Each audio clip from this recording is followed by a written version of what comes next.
Assalamualaikum warahmatullahi wabarakatuh.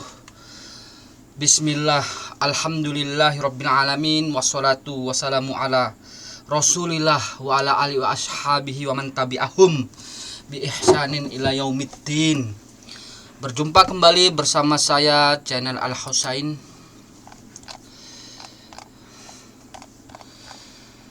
Bincang-bincang kali ini kembali lagi kepada pembahasan Habib-habib yang menjadi sebuah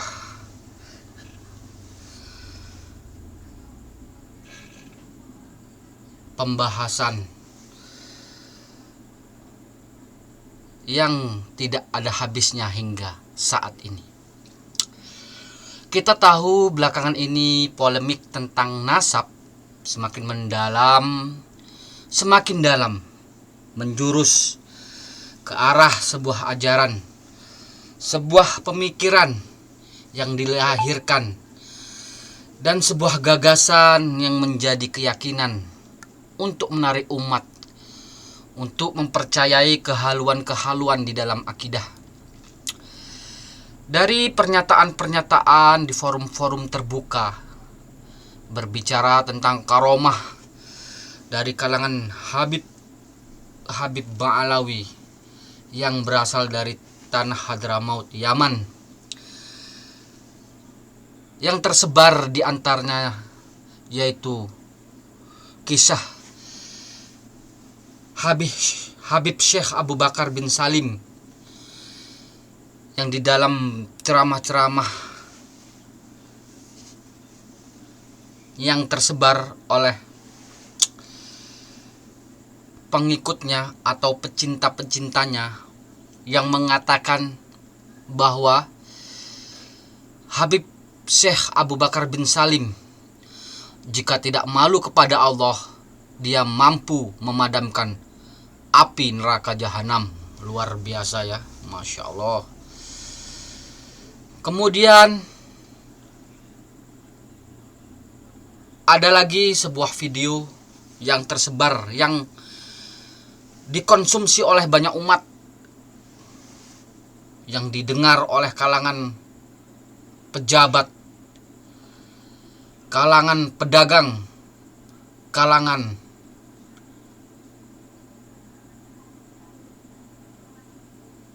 lurah-lurah atau orang-orang rakyat Indonesia umumnya,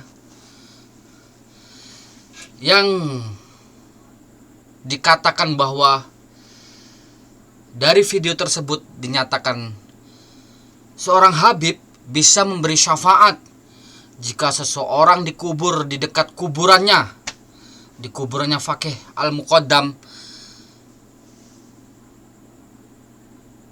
dan bisa mengusir malaikat munkar dan nankir. Itu ada videonya yang dikatakan oleh Habib Bahar bin Smith.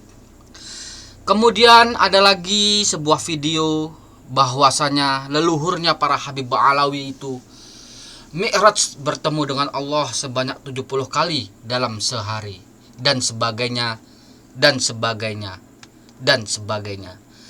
Nanti akan saya bahas satu-satu di video-video selanjutnya. Bagaimana sih pandangan Al-Quran dan Sunnah berkaitan karomah?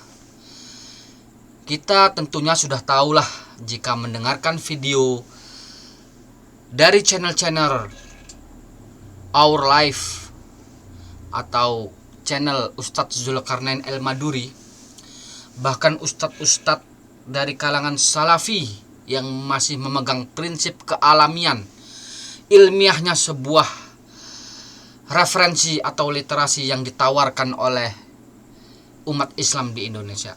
Silahkan saja dengarkan video mereka menjelaskan tentang wali dan karomah itu. Semua sudah lengkap secara konferensif. Saya di sini hanya ingin menanggapi perkataan tentang Habib Hanif, kemudian yang terhormat Habib Rizik Syihab, yang mereka mengatakan bahwa cerita-cerita karomah jangan diumbar, karena nggak semua orang faham. Banyak yang imannya belum kuat, mungkin juga belum makomnya, mungkin saja bisa masih awam di kalangan mereka. Di dalam Islam, tentunya jika kita pelajari, tidak ada larangan menceritakan karomah jika emang itu sesuai dengan Al-Quran dan Sunnah.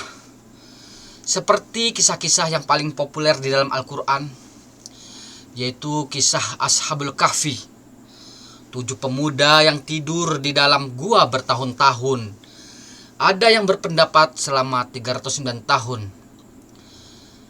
Itu semua karomah yang diberikan oleh mereka atas izin Allah, dan itu diceritakan oleh Allah secara terbuka melalui firman-Nya.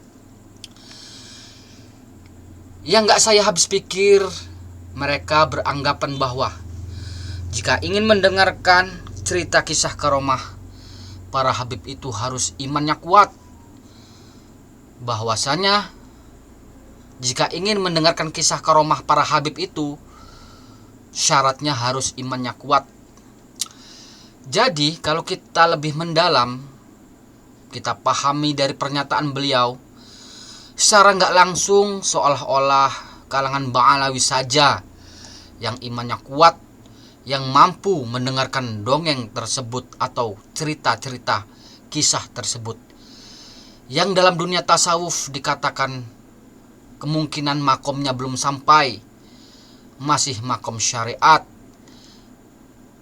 belum berhak untuk mendengarkan kisah-kisah tersebut.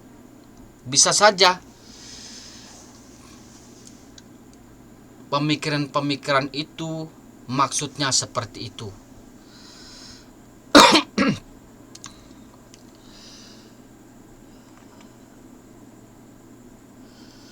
Kemudian bukan makom syariat, bukan ma'rifat. Ini sebenarnya tasawuf apaan ini? Ini mah pembodohan dan kesombongan untuk merendahkan kaum yang bukan mengambil agama dari firqah Asy'ariyah wa Ba'alawiyah. Kemudian kisah selanjutnya berkaitan tentang karomah, yaitu yang diceritakan oleh Allah Subhanahu wa taala ialah kisah Ibunda Maryam yang mendapatkan makanan di mihrabnya. Itu Allah sendiri yang mengabarkan. Lantas alasannya apa karomah tidak boleh diceritakan kepada semua orang, sedangkan Allah dan Rasulnya banyak menceritakan karomah-karomah umat terdahulu sebelum Nabi Muhammad SAW diutus. Gak ada larangannya menceritakan karomah di dalam Islam, tapi standarisasi untuk menilai dan menimbang karomah tersebut dengan Al-Quran dan Sunnah dan pemahaman salafus soleh. Bagaimanakah mereka berbicara tentang karomah?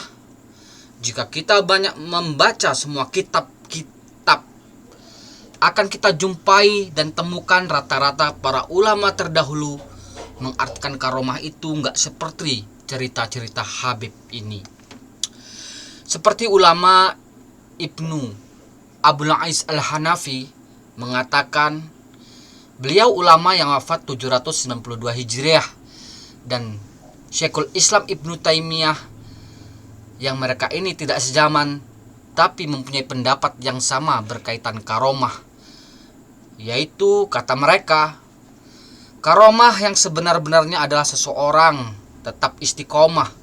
Allah Subhanahu wa taala tidak memuliakan seorang hamba dengan suatu karomah yang paling besar kecuali dengan memberinya taufik untuk tetap melaksanakan apa-apa yang Allah cintai dan ridhoi, yaitu taat kepada Allah dan kepada Rasulnya. Dalam syarah akidah At-Tahawiyah, mereka ialah seorang wali Allah yang benar-benar memiliki karomah dengan diberikannya keistiqomahan dalam ketaatan, melaksanakan apa-apa yang Allah cintai dan ridhoi, seperti menegakkan sholat berjamaah, berpuasa, menahan pandangannya dari hal-hal yang diharamkan oleh Allah Subhanahu wa Ta'ala, melaksanakan semua sunnah Rasulullah SAW, menjauhi dan memerangi kemaksiatan dan kebid'ahan, mendakwahkan tauhid, yaitu dakwahnya para nabi, dan mereka istiqomah dalam menjalankan perintah tersebut.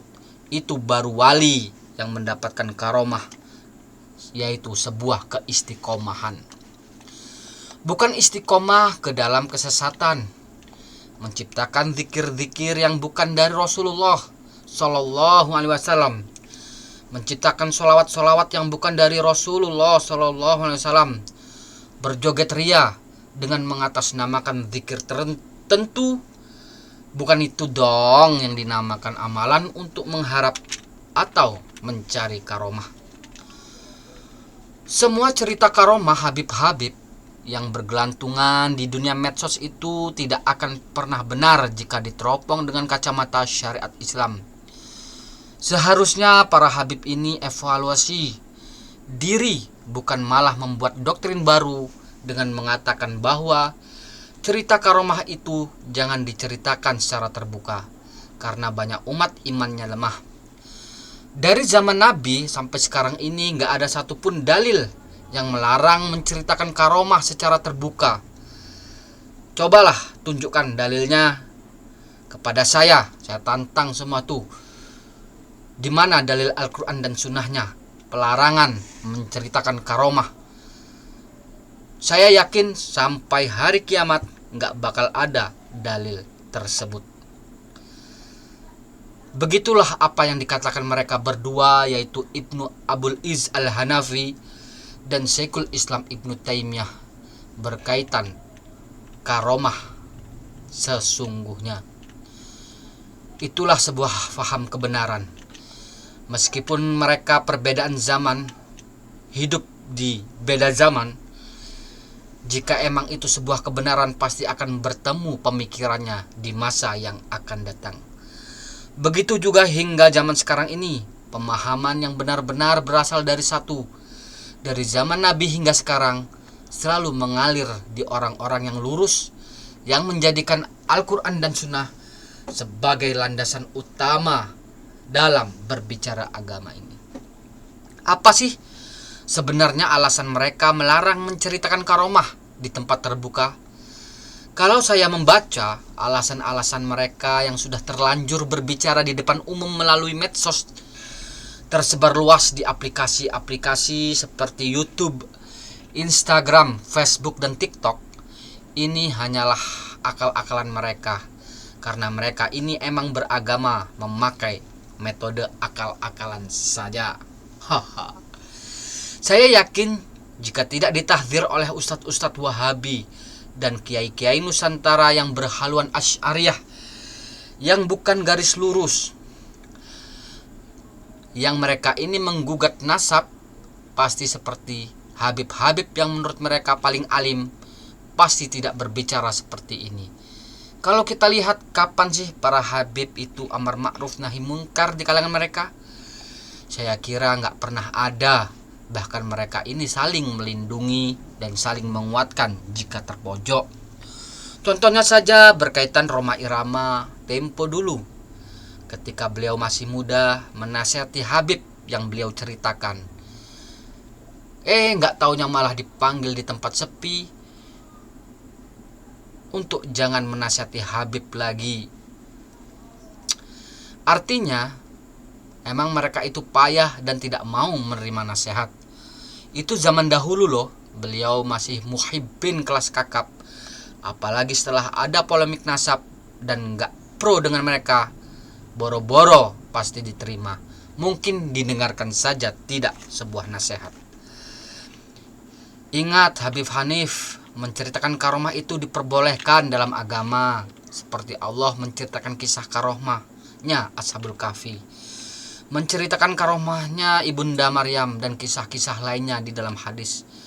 Mau terbuka atau tertutup, jika bisa diterima dengan Al-Quran dan hadis dan akal yang sehat, gak usah menceritakanlah secara sembunyi-sembunyi atau tertutup kayak ajaran teroris aja yang menipu umat berbicara agama tertutup.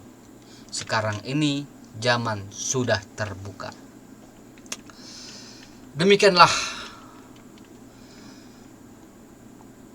video saya berkaitan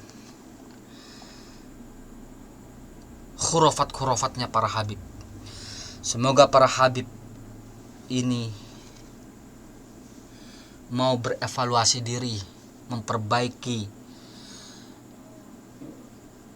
referensi-referensinya mereka di dalam memahami karomah, di dalam memahami agamanya, agar bisa menjadi kontribusi umat di masa yang akan datang. Itu saja dari saya. Subhanakallahumma wa bihamdika asyhadu alla ilaha illa anta astaghfiruka wa atubu ilaik. Assalamualaikum warahmatullahi wabarakatuh.